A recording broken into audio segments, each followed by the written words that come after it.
네, 인천 부평갑의 이성만 의원입니다.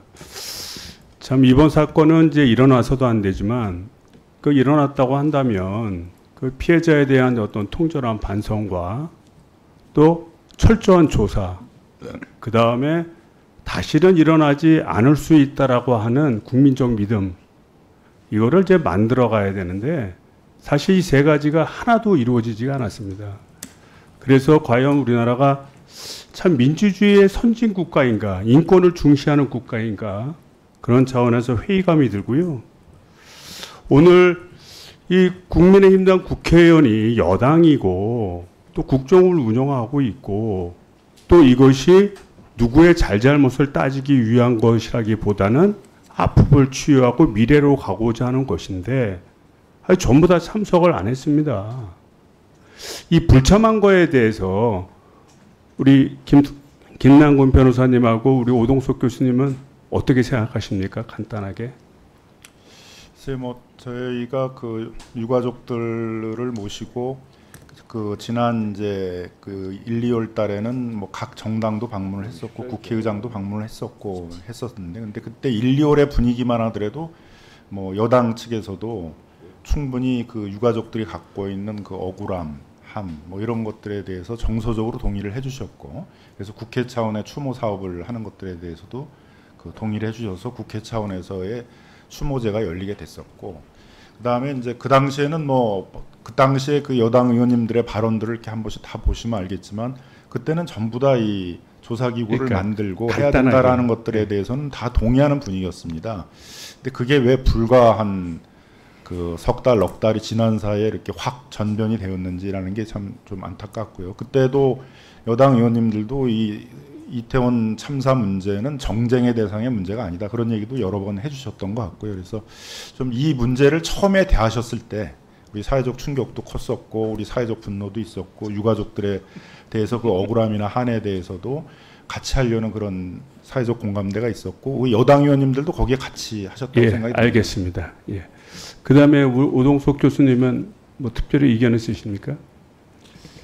네, 어쨌든 어느 정당에서 집권을 하든지 간에 국가의 책임이라고 하는 부분에 있어서는 지금의 여당이든 아니면 또 미래에 또 다른 정당이 여당이 되든지 간에 결국은 국민 내지는 시민을 위한 관점에 있어서 이 문제를 좀 의회는 물론이고 행정부나 이런 그 측면에서 좀 접근해 주셨으면 좋겠다는 생각을 했습니다. 예, 그래서 말씀인데요. 이게 이제 결국은 이 법안이 통과되더라도 실행하는 과정에서 이게 정부 여당의 어떤 비협조가 예상이 되지 않습니까? 지금 의원들이 저렇게 퇴장한 것은 사실 용산이나 이런 데하고의 교감 속에서 이루어졌다. 이렇게 지금 추측을 하고 있거든요. 결국은 대통령을 중심으로 해서 이것이 실현되는 과정을 막는다고 한다면 현실적으로 조사 활동이 상당히 제한적일 거라고 보여집니다. 따라서 현재의 법안 형태는 여야가 잘 합의를 해서 올바른 방향으로 갈 수 있도록 조율은 아니지만 이게 참석이 안 된다 그러면 어떻게 보면 정부의 협조가 없다고 한다면 강력하게 처벌하고 또 강력하게 조사하고 할 수 있는 좀 구조를 좀 새로 만들어야 되지 않나 이렇게 생각이 됩니다. 이거에 대해서 우리 김남근 변호사님 어떻게 생각하시죠? 예, 그래서 유가족들이 특별법을 만드는 데서 가장 관심을 가졌던 부분들이 어떻게 조사의 실효성을 확보하느냐의 부분이었고요. 그래서 이제 첫 번째에 있어서는 이제 자료를 확보하는 데 있어서 재판 중인 자료에 대해서도 확보할 수 있는 그런 근거 규정들을 만들자 그래서 특별법에 그런 내용이 들어간 것 같고요. 공무원들이 조사 협조를 해줘야 되는데 만일 조사에 이제 응하지 않으면은 마냥 기다릴 수는 없으니까 임의동의행을 두 차례 정도 출석을 요구했는데도 정당한 사유가 없이 그다음에 이제 뭐 여러 가지 또 이제 뭐 반론들이 있기 때문에 그분이 이제 중대한 그런 중요한 증거 자료나 정보를 갖고 있다고 판단되는 경우에는 아니 그래서요. 그건 이제 내용에 들어가 있는 것이고 이거를 넘어서 더 실효성이 있는 좀 강한 조항을 더 만들어야 된다고 봅니다. 그래서 공무원들이 대통령 용산에 충성하는 게 아니라 우리 국민들의 미래에 대해서 충성할 수 있는 좀 시스템을 만들어 두고 만약 여야가 합의 구조로 이르게 된다면 그때는 이제 우리가 당초에 추진했던 안을 조정하는 것이고 그게 되지 않으면 그때는 보다 강력한 법안을 처리해야만 이 조사위원회가 실질적인 조사를 할 수 있다고 보는데 그 문제에 대해서는 동의하십니까? 예, 충분히 동의 드리고요. 그다음에 그 전에 이미 사회적 그 참사에 관한 여러 조사기구가 있었습니다만 그때 참여하셨던 분들 얘기들도 많이 들어봤는데 특히 그 참여하셨던 분들이 조사기구의 실효성을 확보하는 것들이 법안에서 중요하다는 부분을 하여튼 그거는 같이 한번 연구해 보도록 하고요. 그 다음에 이제 저희가 이제 그 청문회라든지 또는 경찰의 조사가 있음에도 불구하고 조사위원회를 두는 이유는 사실은 경찰은 불법적인 요인만을 파악하는 거 아니겠습니까? 이게 처벌에 이르길 정도로 불법적 요인이 있다. 그 다음에 청문회 같은 경우에 여야 의원이 들어가다 보니까 정치적인 쟁점이 문제가 될 수 있습니다. 그러다 보니까 그 중간 영역인 정부의 어떤 정책 실패라든지 또는 정부가 정책을 준비하는 과정에서 보다 체계적으로 하지 못했다라든지 처벌하기까지는 좀 무리가 있지만 그것을 잘 안 했을 때는 우리 국민들이 엄청난 피해를 볼 수 있는 문제에 대해서 누군가가 조사를 해줘야 되지 않겠습니까? 이런 차원에서 보면 이 조사위원회가 지극히 있어야 되는 존재다 이렇게 생각하는데 이 점에서도 동의하시죠? 예, 그렇습니다. 예. 그래서 저 마지막 하나로 인권위에서 아마 논란이 됐었던 것 같아요. 그래서 조사위원회 자료 제출, 출석 등 요구에 응하지 않는 경우 1년 이하의 징역 또는 1천만 원 이하의 벌금에 처할 수 있도록 한다는 조항에 대해 일부 위원은 형사처벌 조항은 위헌 가능성이 있다.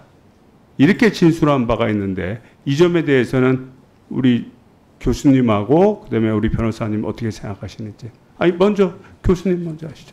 저 변호사님 먼저 하시죠. 일단 그 사회적 참사 재난 그 특별법에도 청문회 등에 있어서의 동행 명령에 응하지 않거나 하는 경우에 형사처벌 조항을 뒀던 것이 있고요. 근데 이 특별법에서는 이제 거기서 한 발 조금 더 나가서 그 2차례 이상 그 출석 요구에 응하지 않고 정당한 이유가 없이 한 경우에 있어서 형사처벌 조항을 이제 두고 있습니다만 그런 조항이 들어가게 됐던 것들은 공무원들이 역시 그 가장 신경을 쓰는 부분들이 과태료나 이런 부분들은 그냥 기관에서 내주기도 하고 하는데 형사처벌이 있는 경우에는 이제 공무원의 직위를 잃게 될 우려가 있기 때문에 형사처벌이 있는 조항에 대해서는 굉장히 적극적으로 조사에 응하더라라는 이제 과거의 경험이 있었기 때문에 이제 그런 조항이 들어가게 된 것이다라고 생각이 듭니다. 위법사항은 위헌사항은 아니다. 지금 위헌사항이보다는 이제 정책적 판단의 부분이 아닐까 생각합니다. 예, 그 상세 내용을 좀 봐야 되긴 하겠습니다만. 부득이한 경우에는 국회 입법에 있어서의 구성 요건을 충분히 이렇게 상세히 규율을 한다라고 한다면 그것 자체가 위헌이라고 보기는 어려울 것 같습니다. 다만 다른 이제 법제에서도 마찬가지지만 엄벌주의가 이제 통용되는 부분이 있고 그렇지 않은 부분이 있다라고 한다면 이 내용의 이제 내용 중에 공익 제보라든가 이런 내용들이 이제 있기는 합니다. 그렇지만 그런 내용들을 이제 스스로 이렇게 제출할 수 있는 방법들을 더 고안하는 것들을 전제로 해서 부득이한 경우에는 그런 내용들이 포함되어야지만 실질적으로 이런 이제 사회적 참사와 관련되어 있는 조사 활동이 국가의 책임으로 되는 것들을 피하기 위해서 상당히 소극적인 태도를 보이는 것에 대해서 좀 전환의 계기를 마련할 수 있지는 않을까 생각합니다. 제가 장담할 수는 없지만 제대로 따져보면 이제 충분히 입법에 의해서 가능한 범위일 거라고 생각합니다.